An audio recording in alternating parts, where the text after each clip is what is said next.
నమస్తే. కాజీపేట్ మండల్ తరాలపల్లి అన్న గ్రామంలో ఉన్నాం. తరాలపల్లి అనడం కంటే త్యాగాలపల్లి అనడం చాలా గొప్పగా ఉంటుందేమో. దాదాపుగా 9 మంది అడవుల్లోకి వెళ్ళి ఎన్కౌంటర్లో ప్రాణాలు కోల్పోయారు. ఒక్కరు మాత్రమే ఇంకా అడవుల్లో తన పోరాటాన్ని కొనసాగిస్తున్నారు. సో ఇవాళ మనం అంకేశ్వరపు సారయ్య నివాసంలో ఉన్నాం. ఆయన ఎప్పుడో 10వ తరగతి కంప్లీట్ అయిన తర్వాత 1986లో అడవుల్లోకి వెళ్ళి అజ్ఞాతంలోకి వెళ్ళి మళ్ళీ విగత జీవిగా ఆయన పార్థివ దేహం మళ్ళీ అదే ఇంట్లోకి వచ్చింది. సో పెద్ద ఎత్తున ప్రజా సంఘాల నాయకులు, పౌర హక్కుల నాయకులు, తెలంగాణ అమరవీరుల బంధుమిత్రుల సంఘం సభ్యులు వీళ్ళందరితో సో ఈ గ్రామంలో ఉన్న ప్రజలందరితో ఆయనకి ఘనంగా నివాళి అర్పిస్తున్నారు. మాట్లాడాల్సిన అవసరం ఉన్నది. ఆపరేషన్ కగార్ పేరుతో ఒకవైపున కేంద్రం, ఇంకొక వైపున ఆదివాసీలను రక్షించాలి, దేశ సంపదని, జాతి సంపదని, సహజ వనరులని కాపాడాలి అన్న పోరాటం ఇంకొక వైపున. ఈ పోరాటంలో ఆదివాసీలు బలైపోతున్నారు, ఇటు మావోయిస్టు కూడా బలైపోతున్నారు. హింస సరైనది కాకపోయినప్పటికీ, హింస మంచిది కాకపోయినప్పటికీ దీన్ని పరిష్కారం దిశగా ఏ విధంగా ముందుకు తీసుకెళ్లాలన్న విషయంలో ఆలోచించకుండా ఏదైతే గన్ను ద్వారానే వాళ్ళని చంపేయడం ద్వారానే ఇది సాధ్యమవుతుంది, ఇంక దీనికి ఆప్షన్ లేదని కేంద్రం భావించడం, ఆ తరహా ఎన్కౌంటర్లు చేయడం అన్నది పరిపాటిగా మారిపోయింది. దాదాపు ఈ సంవత్సరన్నర కాలంలో వందలాది మంది మావోయిస్టులు, నక్సలైట్లు ఎన్కౌంటర్ గురి కాబడ్డారు. ఒక్క ఈ గ్రామం నుంచి 9 మంది అడవుల్లోకి వెళ్ళారు. ఇది ఈ గ్రామం యొక్క చరిత్ర. సో మాట్లాడదాం. నా ముందు ఇన్నయ్య గారు ఉన్నారు, అండ్ దాంతోపాటుగా బంధుమిత్రుల సంఘం సభ్యులు ఉన్నారు, కార్యదర్శి అండ్ చాలామంది కళాకారులు ఉన్నారు, పెద్ద ఎత్తున ప్రజా సంఘాలు, పౌర హక్కుల నాయకులు ఉన్నారు. వాళ్ళతో మనం మాట్లాడించే ప్రయత్నం చేద్దాం. నమస్తే ఇన్నయ్య గారు. సో ఎట్లా చూస్తున్నారు మీరు? ఈ గ్రామం నుంచి 9 మంది అడవుల్లోకి వెళ్ళారు, అజ్ఞాతంలోకి వెళ్ళారు, ఒకరు ఇంకా పోరాటం కొనసాగిస్తున్నారు. సారయ్య గారు ప్రాణాలు కోల్పోయి ఆయన ఇంటికి చేరుకున్నారు. ఈ మొత్తం ఈ వ్యవహారం, ఈ ఘటనని, ఈ పరిస్థితిని మీరు ఎట్లా చూస్తున్నారు? అంటే తరాలపల్లి అనేది ఒక్క 9 మంది విప్లవకారులనే విప్లవోద్యమానికి ఇవ్వలే. ఈ తరాలపల్లి అనేది, ఈ తరాలపల్లి కావచ్చు, బట్టుపల్లి కావచ్చు, పైడిపల్లి కావచ్చు, ఇట్లా అనేక రకాలైనటువంటి ఈ చుట్టుపక్కల గ్రామాలన్నీ కూడా అనేక మంది, ఇప్పుడు మాలాంటి వాళ్ళం కూడా మేము చదువుకున్న కాలంలో ఈ గ్రామంలో జరుగుతున్న భూస్వామ్య వ్యతిరేక, లేకపోతే కూలీ రేట్ల పోరాటం కావచ్చు, జీతాల పెంపుదల కోసం పోరాటం కావచ్చు, లేకపోతే సంపద కాపాడుకునే పోరాటం కావచ్చు, ఇట్లా అనేక రకాలైనటువంటి పోరాటాలు మమ్మల్ని కూడా చైతన్యం చేసినాయి. మేమందరం కూడా ఈ గ్రామాల యొక్క చైతన్యంతో మేము కూడా విప్లవ ఉద్యమంలో, ప్రజా ఉద్యమాల్లో పాల్గొనడం జరిగింది.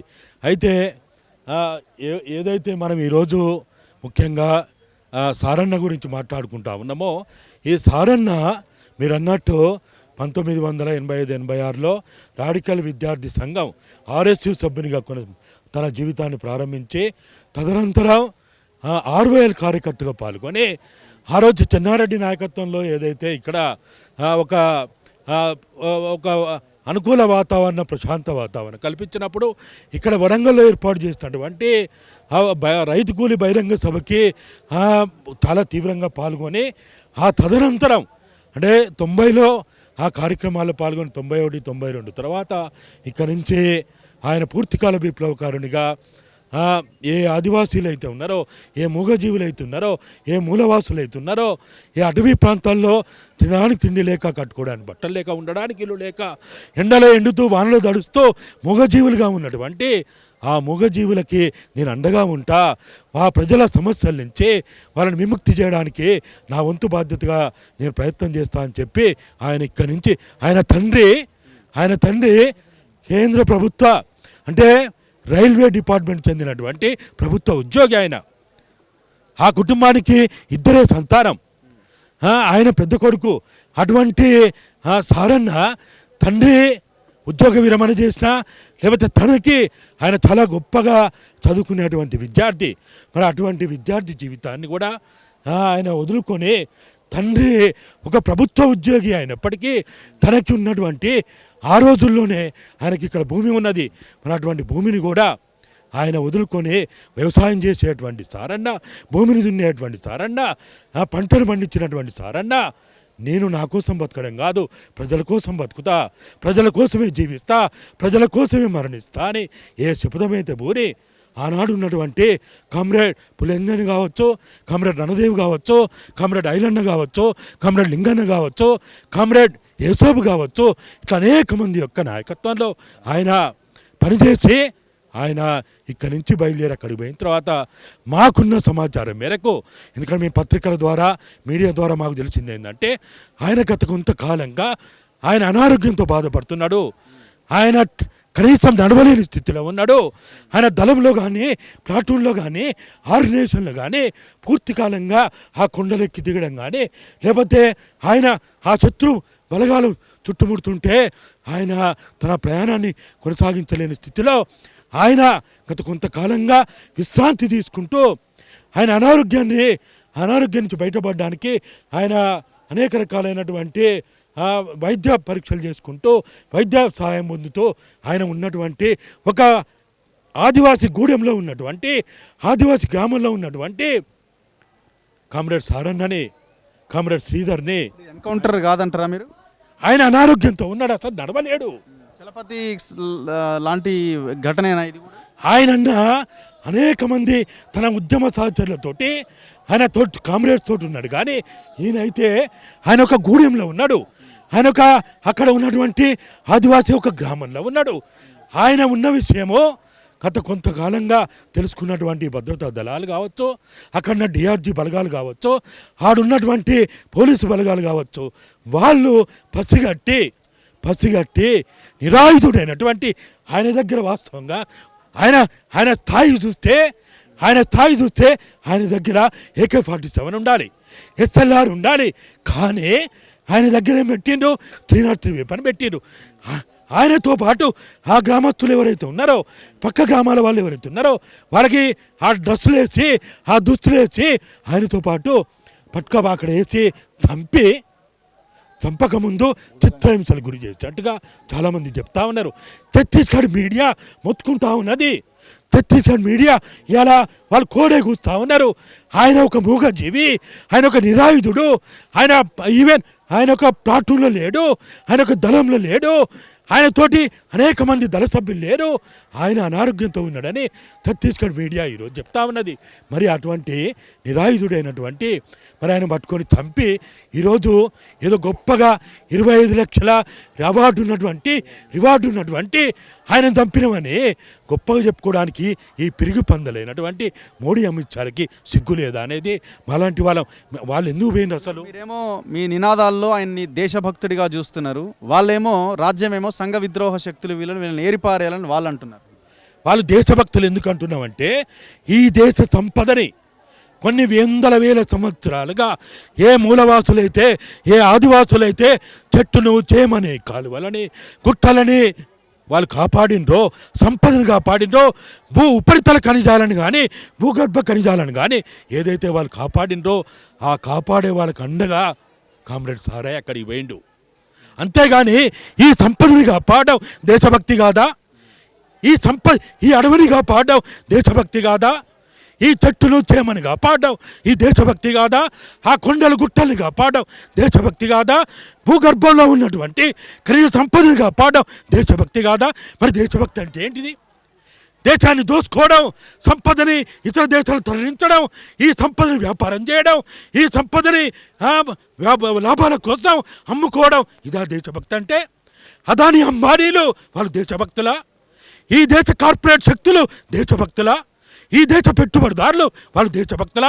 ఈ దేశంలో నిజమైన దేశభక్తులు ఎవరంటే ఈ ప్రజల కోసం, ఈ 145 కోట్ల ప్రజల కోసం ఎవరైతే పాటుపడుతున్నారో, భారత రాజ్యాంగంలో ఉన్నటువంటి 12 షెడ్యూల్ని ఎవరైతే అమలు చేయమంటున్నారో, భారత రాజ్యాంగంలో ఉన్నటువంటి ఆర్టికల్ని ఎవరైతే అమలు చేయమంటున్నారో వాళ్ళే కదా దేశభక్తులు. వాళ్ళు ఈ దేశంలో ఉన్నటువంటి సంపదని, ఈ దేశంలో ఒకనాడు బ్రిటిష్ వాళ్ళు ఏదైతే చేసిండ్రో ఇవాళ అమిత్ షా మోడీలు అదే చేస్తున్నారు కదా. వాళ్ళు అనుకున్న లక్ష్యాన్ని సాధించే దిశగా ముందుకు కదులుతున్నట్టు మీకు అనిపిస్తలేదా? అమిత్ షా, మోదీ కావచ్చు, రాజ్యం ఎవరున్నా సరే వాళ్ళు టోటల్గా కొలాప్స్ చేసేయాలి, క్లోజ్ చేసేయాలన్న ప్రయత్నంలో వాళ్ళు సక్సెస్ అవుతున్నట్టు కనిపిస్తున్నది కదా. మావోయిజం అనేది, కమ్యూనిజం అనేది ఒక సిద్ధాంతం, అదొక ఫిలాసఫీ, అదొక ఐడియాలజీ. అది వ్యక్తులతో ముడిపడదు. అదొక కొండపల్లి సీతారామయ్యకో, ఒక గణపతికో, లేకపోతే ఒక ఆర్కేకో, ఒక ఆనందన్నకో, ఒక చంద్రన్నకో, ఇంకొక నాయకులకు ముడిపడింది కాదు.